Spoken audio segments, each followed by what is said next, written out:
आज हम भाषा के संबंध में अध्ययन करेंगे। मानव प्राणी सभी जीवों में विकसित प्राणी है। उसने अपनी विचार अभिव्यक्ति के लिए एक माध्यम का निर्माण किया है और वही माध्यम भाषा ही है। हम लोग आपस में बातचीत करते हैं, किताबें पढ़ते हैं, उपन्यास पढ़ते हैं, पत्रिकाएं पढ़ते हैं, टीवी में विभिन्न प्रकार के समाचार पढ़ते हैं और देखते भी हैं। कहीं कहीं हम इशारे की भी बात समझ जाते हैं। कोई गूंगा जो बोल नहीं सकता है वह भी किसी से इशारे से बात करता है और उसके साथ बात करने वाले व्यक्ति भी इशारे से बात करते हैं और उस बात को वह समझ जाता है। यही विचार अभिव्यक्ति का जो माध्यम है, विचार विनिमय का जो माध्यम है, वही भाषा कहलाता है। इस आधार पे भाषा के संदर्भ में हम कह सकते हैं कि भाषा विचार अभिव्यक्ति के माध्यम है। जिस बात को, जिस अभिव्यक्ति को हम समझ जाते हैं वही भाषा है। अन्यथा हम जिसे नहीं समझते हैं वह भाषा नहीं कहलाएगी। यदि कोई अनपढ़ व्यक्ति के सामने अंग्रेजी भाषा बोली जाए, अगर वह नहीं समझता है तो वह उसके लिए भाषा नहीं है। अंग्रेजी समझने वाला व्यक्ति के सामने यदि अंग्रेजी बोली जाए तो वह उसके लिए भाषा है। तो मैं कह सकता हूं कि भाषा से आप वाकिफ हो चुके हैं। भाषा किसे कहते हैं उसके बारे में जानकारी तो हासिल हो ही गई होगी। तो अब हम भाषा की परिभाषा किस प्रकार देते हैं उसके बारे में कुछ कहना चाहेंगे। भाषा की परिभाषा हम इस प्रकार दे सकते हैं। विचार अभिव्यक्ति के उस माध्यम को भाषा कहते हैं जिससे बोलने वाला का अभिप्राय सुनने वाला समझ जाए और लिखने वाला का अभिप्राय पढ़ने वाला समझ जाए। भाषाएं के संदर्भ में हमने देखा कि कुछ भाषाएं बोल करके व्यक्त की जाती है, कुछ भाषाएं पढ़ कर के समझी जाती है, कुछ भाषाएं संकेत द्वारा व्यक्त की जाती है। तो हमने अभी देखा कि हम बोल कर भी अपना विचार प्रकट करते हैं, हम लिख कर भी अपना विचार प्रकट करते हैं, पढ़कर भी दूसरे का विचार समझ सकते हैं, समझ जाते हैं और संकेत द्वारा भी कही गई बातें को कोई समझ जाता है। तो ये सब के सब भाषा ही है। इस प्रकार भाषा 3 प्रकार की होती है: मौखिक भाषा, लिखित भाषा और सांकेतिक भाषा। अब हम मौखिक भाषा, लिखित भाषा और सांकेतिक भाषा के बारे में बारी बारी से जानकारी हासिल करते हैं और जानते हैं कि कौन भाषा मौखिक भाषा है, कौन भाषा लिखित भाषा है और किस प्रकार की भाषा सांकेतिक भाषा कहलाती है। तो आइए हम इन तीनों भाषाओं के बारे में कुछ जानकारी हासिल कर लें। मौखिक भाषा, मौखिक शब्द मुख से बना है। मुख में एक प्रत्यय को जोड़ देने से मौखिक शब्द का निर्माण हुआ है।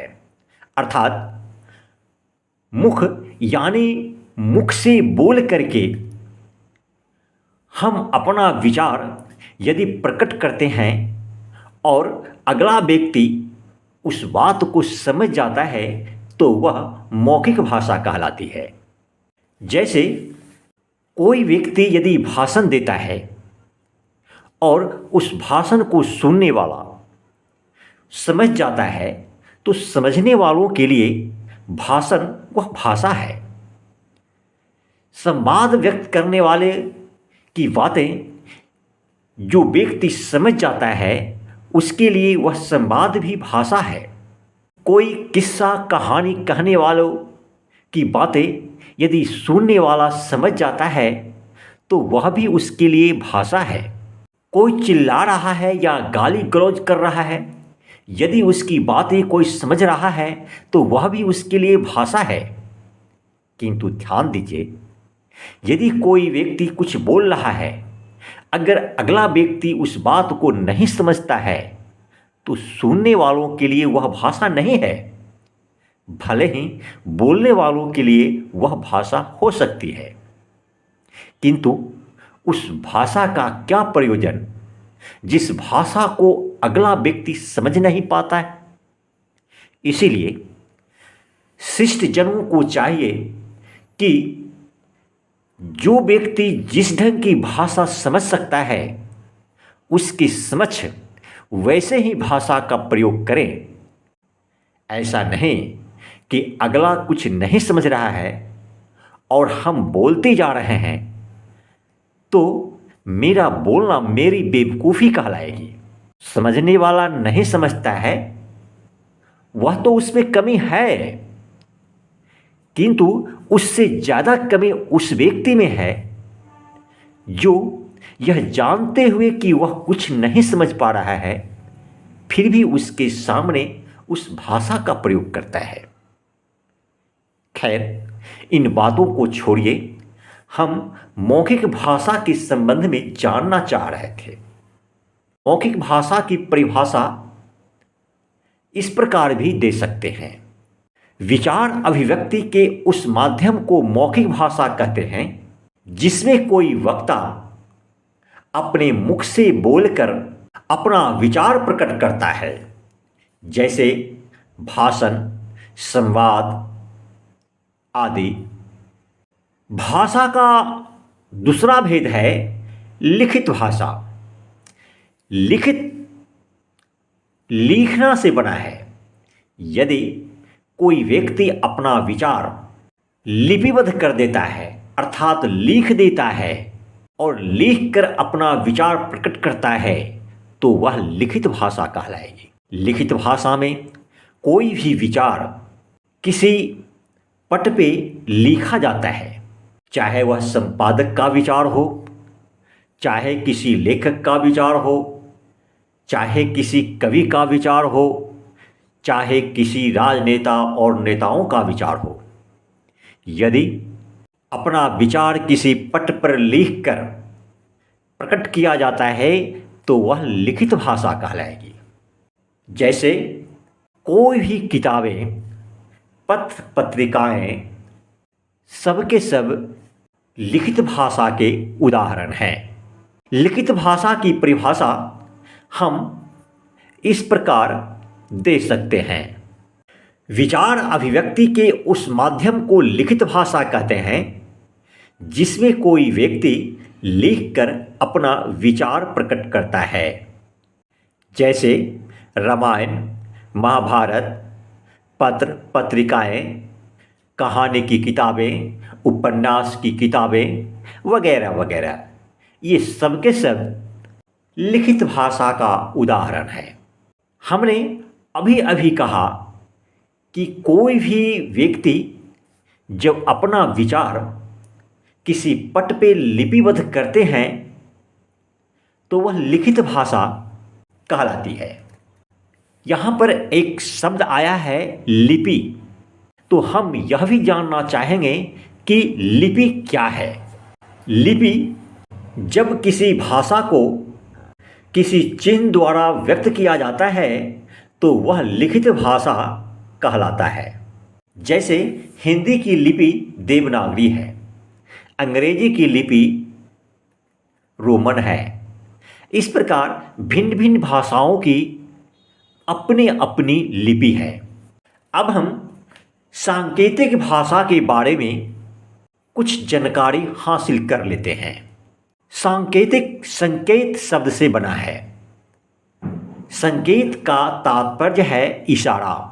यदि कोई व्यक्ति इशारा द्वारा कुछ कहता है और अगला व्यक्ति उस बात को समझ जाता है तो कहा जाएगा कि उसने संकेत में बात की है। जैसे कभी कभी हम देखते हैं कि जो गूंगा है, जो कान से सुन नहीं सकता, बहरा है, उसके लिए सांकेतिक भाषा का ही प्रयोग करते हैं। वह गूंगा और बहरा भी संकेत द्वारा ही अपना विचार प्रकट करता है और अगला व्यक्ति उस बात को समझ जाता है। लड़ाई के मैदान में जो पार्टी के कमांडर होते हैं वो इशारे द्वारा ही अपने जवानों को कुछ संकेत देते हैं और उस संकेत को उसके जवान समझ जाते हैं। वह भी एक सांकेतिक भाषा ही है। इस प्रकार हम सांकेतिक भाषा की परिभाषा दे सकते हैं। विचार अभिव्यक्ति के उस माध्यम को सांकेतिक भाषा कहते हैं जिसमें कोई व्यक्ति इशारों या संकेतों द्वारा अपना विचार प्रकट करता है। जैसे मूकों या बधिरों को इशारों द्वारा समझाया जाना। लड़ाई के मैदान में जवानों द्वारा प्रयोग किए जाने वाले फील्ड सिग्नल भी सांकेतिक भाषा के उदाहरण हैं। तो बच्चों, मैं समझ सकता हूँ कि अभी हमने जो कुछ भी भाषा के संबंध में कहा उसे आप अच्छी तरह समझ गए होंगे। इसी तरह मैं संपूर्ण व्याकरण सहज और सरल भाषा में प्रकट करने जा रहा हूँ।